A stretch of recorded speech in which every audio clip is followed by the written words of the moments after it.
Good evening, my little black kitties, and how are we all on this beautiful night? It's a full moon, and so I thought I would celebrate by doing a little witchcraft. I used to dabble in it from time to time, a spell for every occasion. Tonight I thought I would create a love potion.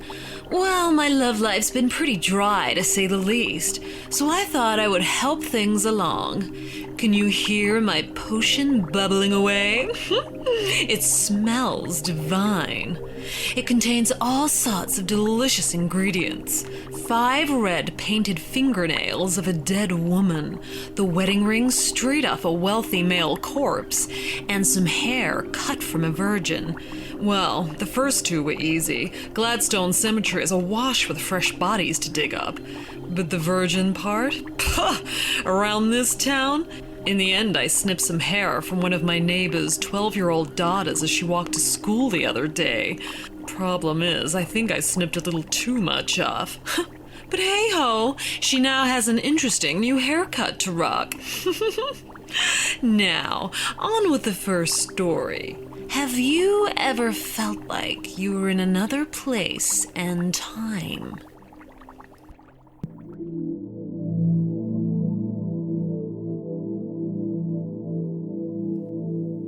I was driving alone on my way home. It was about 10 p.m. and I had just dropped my kids off with their dad for the weekend. He lives about 30 miles away from me. I had my radio on, just singing away. I love nighttime drives. They bring me peace. The road I was on is a road I take every single day of my life, literally. I'm very familiar with this road. I know it like the back of my hand. The road is a back road that leads from the town my kid's father lives in straight to my town. I always choose taking this back road over the interstate because they've been doing road construction and the interstate is restricted down to 1 lane, with the other lane being oncoming traffic. Anyway, I was driving along, radio blasting, singing to the very top of my lungs, and only about 10 miles from my house, when the radio completely went static. When I say static, I mean it actually did the weird static sound and then completely went silent. I looked around and all of a sudden I didn't recognize where I was. I hadn't made any wrong turns. Keep in mind, this is a road I travel on at least twice daily to get to work and to drop my kids off. I knew for a fact I was where I should be. The landmarks were all the same hills, similar tree lines, but the buildings that were there before were all gone, and the road looked, well, old? I slowed down just to take it all in, I guess. There was a wooden structure on the side of the road. It looked maybe like an old cottage house, and I had never seen it before. The strangest thing about the house was that there was an old buggy outside. When I say buggy, I mean like horse and buggy type thing. The road was no longer concrete like it normally is, but it wasn't gravel either. The best way I could describe it would be to say it was like very well packed down dirt, but you could still tell it was a road, even though it was just dirt. A little further ahead, I noticed a light.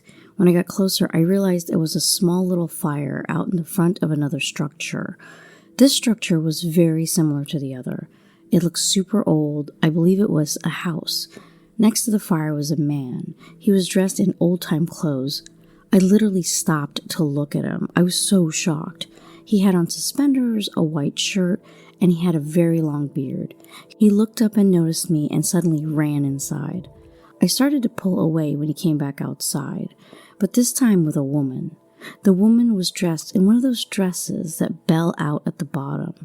It was like they were from a totally different century. He pointed out my vehicle and his wife, or whoever she was, like they had never seen a car before. At least not one like mine. I only drive a 2007 Yukon, nothing special. It's just my mom's vehicle. So, the man and woman just stood there with huge looks of disbelief on their faces. They kind of seemed scared, honestly. I pulled away, kept going, and noticed that nothing was the same as how I remembered it. Literally nothing.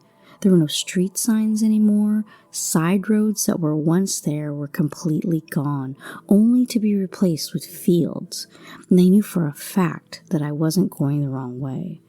It's literally just a straight shot from my kid's father's house to mine once you get on that road. You don't even have to make any turns. Literally impossible to get lost. There were wells on the sides of the road that I had never seen before. Old structures that look like 18th or 19th century houses. These houses look like they were straight off Little House on the Prairie. Everything did. There were horses tied up, fires going, people dressed in old-time clothing, and nobody had a vehicle. Everyone that saw me pass by looked absolutely petrified. Even the air felt different. Everything was different. I kept driving for about 3 or 4 minutes, past a few more structures, some that looked like little stores, and then all of a sudden, boom, my radio comes back on, the air feels normal again, and I look around and I'm right where I'm supposed to be. I'm driving the road I knew I had been on the entire time, just a little further down, and everything looked normal again. Keep in mind, I did not make a single turn, not even one. The road is a straight shot besides a few curves. The road didn't look old anymore. There were no more old houses or strangely dressed people. I was so confused that I actually pulled my truck over, did a quick U-turn, and went back, only to find absolutely nothing out of the ordinary there. Nothing. I know what I saw. It was not a daydream. I didn't fall asleep. None of that. I literally made eye contact with one guy in the suspenders before he ran to grab his wife to show her my vehicle or whatever he was pointing out to her. I have lived here my entire life for 25 years. There are no Amish communities here. There are a few about 3 hours north from me, but none here. And I have taken this road 2 times a day for the last 10 years just about. I truly don't understand. Why wasn't it there when I immediately turned back around? I don't know what has happened to me. It's like I almost stumbled across an entirely different time or place. Maybe slipped through some sort of portal? I just don't know. My background is very normal. I have no history of mental illness at all. I'm a very happy person. I don't drink. I wasn't under the influence of anything at all. I can't explain it away because I vividly remember exactly what I saw, right down to the look on those people's faces and how old everything seemed. Please, somebody, I would love an explanation for this.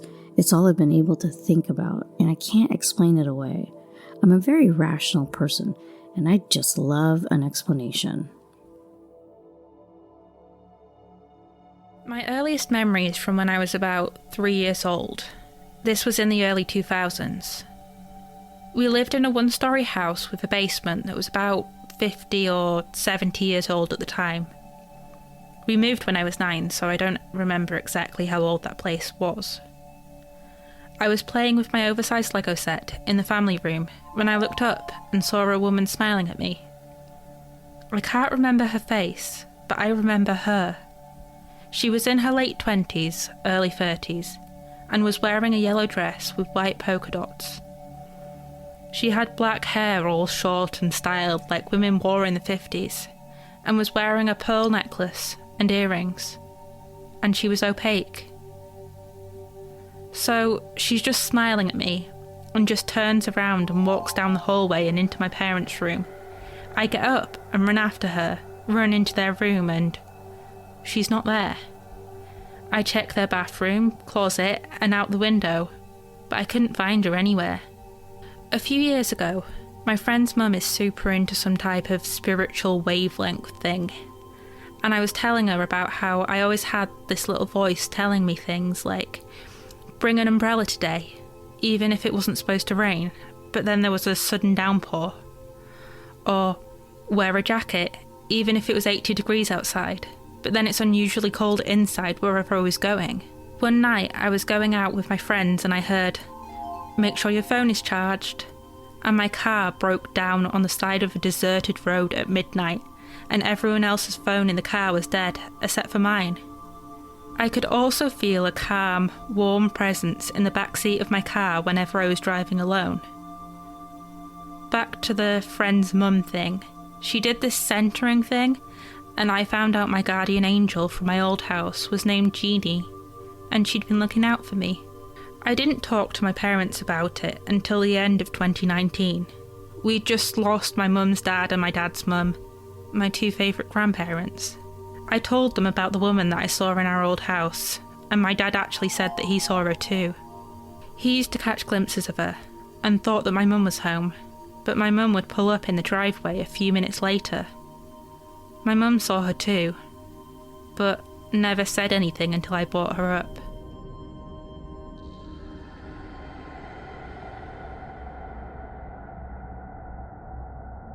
My name's Cameron, I'm 24, and I've put this far behind me.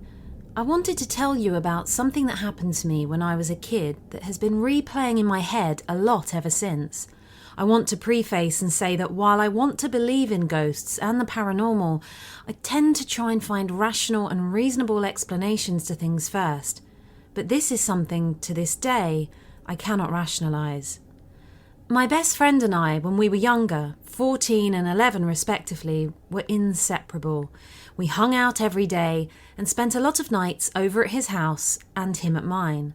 Unfortunately, at a young age, my friend lost his brother due to a tragic accident, and he used to tell me that he thinks his brother was still in the house. He would tell me about weird occurrences and things that had happened to him, but in all my time there, I never saw anything. Until one night. During the summer, we would camp out on his back porch in a small tent he had, staying up playing cards and things like that. The last time we ever did, we were getting ready to go to sleep. The dim lights from inside the house cast shadows onto the outside of the tent. It was a calm night, no wind was blowing, the wind chimes hung from the roof of the porch. Right as I turned over to try and sleep, I felt him tap me a few times. I ignored it, thinking he was trying to be annoying, but then he started pulling at my shirt worriedly, trying to get my attention. I turned over to face his side of the tent, and as I did, I saw what he was so desperately trying to get me to see. An impression of a hand was pressing into the tent, the side facing the house that had the shadows, and we could see there was no one standing outside. I tensed him and held on to him, but I yelled out, "Hey!" As I did, the impression left, and everything was quiet for a few seconds. Then, our entire tent started shaking violently. We started to scream, not sure of what was happening. Our screams woke up his mum, who bolted out onto the porch, but by the time she reached us, everything had stopped. We unzipped the tent as fast as we could and ran inside. We confirmed with each other over and over what we saw, making sure one or the other wasn't just imagining things, but we both definitely saw the hand, and then felt as if someone had been gripping the tent and was shaking it side to side. His mum didn't believe us and said it was the wind or something like that.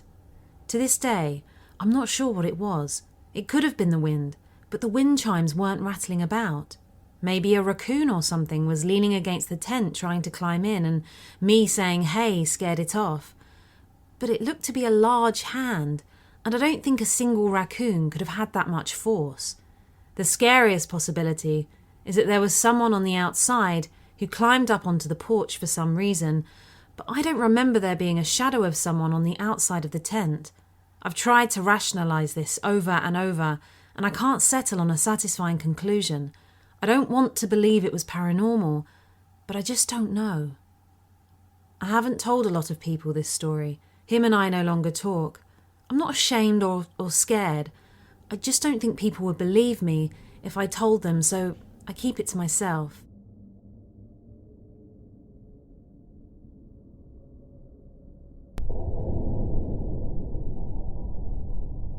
In high school, I had a stalker. I was 16 and we met on Facebook. He went to a school nearby, and we decided to meet up for a movie. We had a great time together and ended up dating. The first time he came to my parents' house, he had an ankle monitor on for house arrest and wouldn't tell anyone why. Since he was a minor, we couldn't find out. My parents obviously didn't allow us to hang out, so we hung out at his house or around town at the YMCA camp. I was rebellious and naive. Things started to get weird when I noticed his family was pretty odd. One day we were having sex in his bedroom, and I saw his father looking through the blinds. I screamed and called him out, and his dad ran off. My boyfriend told me that his dad was just into redheads and liked to watch us, so this wasn't the first time. I went to leave and saw his mum was doing crack in the kitchen. That was it. I decided it was time to break up. This is when it got bad. He started crying and told me that he's in cancer treatment, and that's why he needs me. He doesn't have long to live. I believed him and told him we could be friends. This is when the stalking started. He switched schools to my high school, but never went to class. He would just stand outside my classroom looking inside until it was passing period. When I would leave class, he wouldn't address me. He would just follow around 10 to 15 feet behind me to my next period and stand outside the classroom again. I was too intimidated to say something to him. He was 6'4" and a heavy-set guy, so I just let it happen. And it went on for weeks. It started to progress to where he would follow me home every day. He would get on the same bus as me, despite living across town, and walk 10 to 15 feet behind me all the way to my house. He would stand outside, just staring up at the window, until around the time my parents got home, and then he would leave. Finally, I told him to fuck off and leave me alone. I told him we could no longer be friends or acquaintances and to forget about me. However, that escalated things further. I started getting about 150 calls a night. I'm not joking. Half of them were screaming death threats and in detailed torture methods that he wanted to do to me. And the other half were him singing me love songs that he wrote on his guitar. Every time I blocked his number, he seemed to just magically get a new one and leave more messages on that. I woke up one day to see that overnight he had left me one of those dancing, singing snowmen on my porch. He had stabbed it in the head and the knife was still sticking out. He covered it in his liquid deodorant that I had previously mentioned liking the smell of, and I noticed there was a hole where the little song recording device was. When I pressed the hand, it was not the regular Frosty the Snowman song that played. It was his voice eerily singing, "I'm going to have you forever. I'm never going to let you be." I was done at this point and told my parents, who contacted the school. They suspended him, but he still waited at my bus stop every day and walked to my home with me. One day he ran at me like he was going to tackle me. When I tensed up for the impact, he stopped and hugged me. It wasn't a regular hug. It was like he was trying to crush me. I was 5'1" and about 90 pounds at the time, and he ended up cracking one of my ribs. I cried and he started crying too before running off. He left me a voicemail apologising in a song. This one night is the night I'll never forget, and it's the reason we got a restraining order and my dad got a gun. I woke up one evening for no reason, just was fully awake. I got up to go to the kitchen to get a glass of water to relax, and in the reflection on my fridge, I saw movement in my backyard. I couldn't see well as it was dark outside and so light inside, so I went to the back sliding glass door to get a better look. When I got closer, I was met with the silhouette of a 6'4" man standing just outside the door. He was standing in my backyard, under my room at 3 a.m. He was just staring at me. I yelled and my parents got up, but he was gone by the time my dad went outside. There's a patio right outside my bedroom window that goes all the way to the ground, so it's possible he could have been on top of the patio looking directly into my bedroom window before this. We got a restraining order granted shortly after that, and eventually he dropped out of school. I haven't seen him in person, but around every 6 months he makes a new Facebook profile and tries to friend request me. I just block it and report it every time. You all ever heard the myth that if you wake up in the middle of the night for no reason, there's likely something looking at you? Well, maybe it's true. I don't know what he's doing now or where he went, but I don't care to know.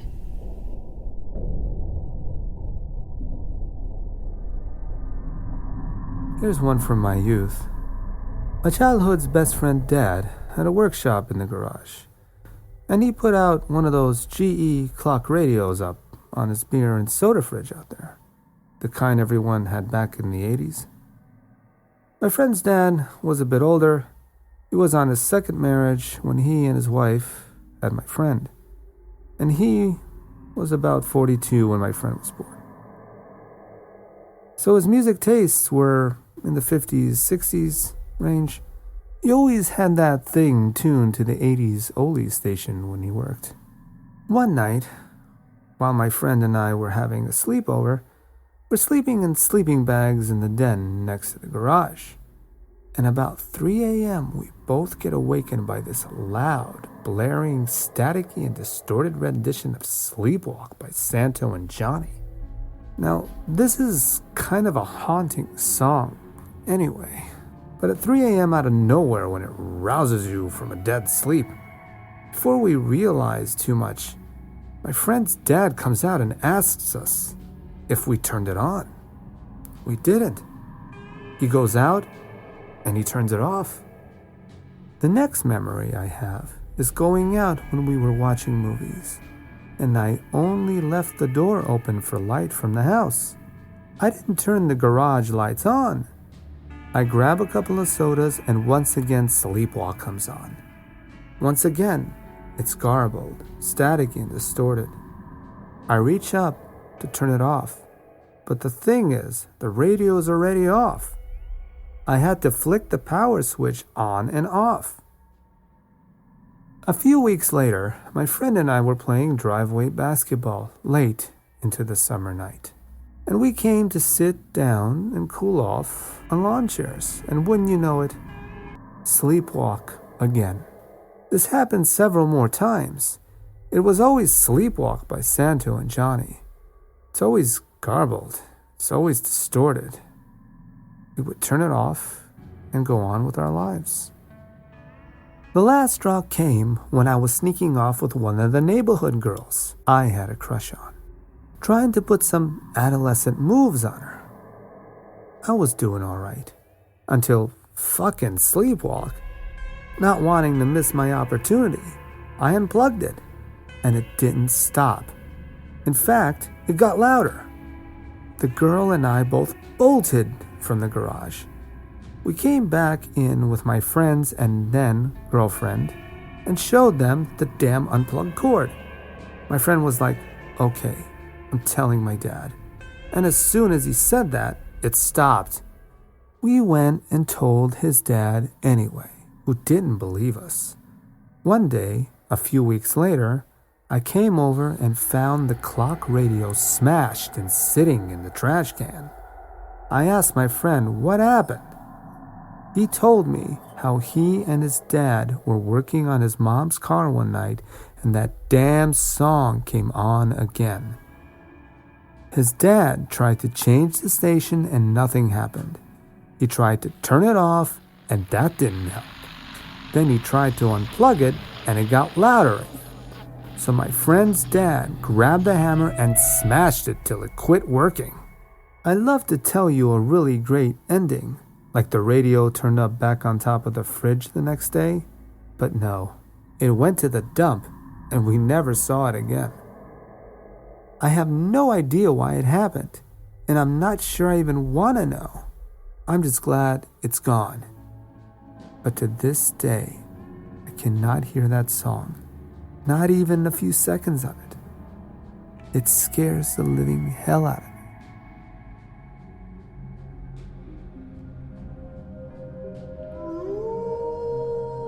And there, I've bottled it up and it's ready to be drunk by the next wealthy, handsome, and available man I take a shine to. Oh, I wonder who that could be at midnight on a full moon, just as I've created a love spell. Yes? Well, hello there, ma'am. Terribly sorry to disturb you, but I wonder if I could speak to the home dungeon owner?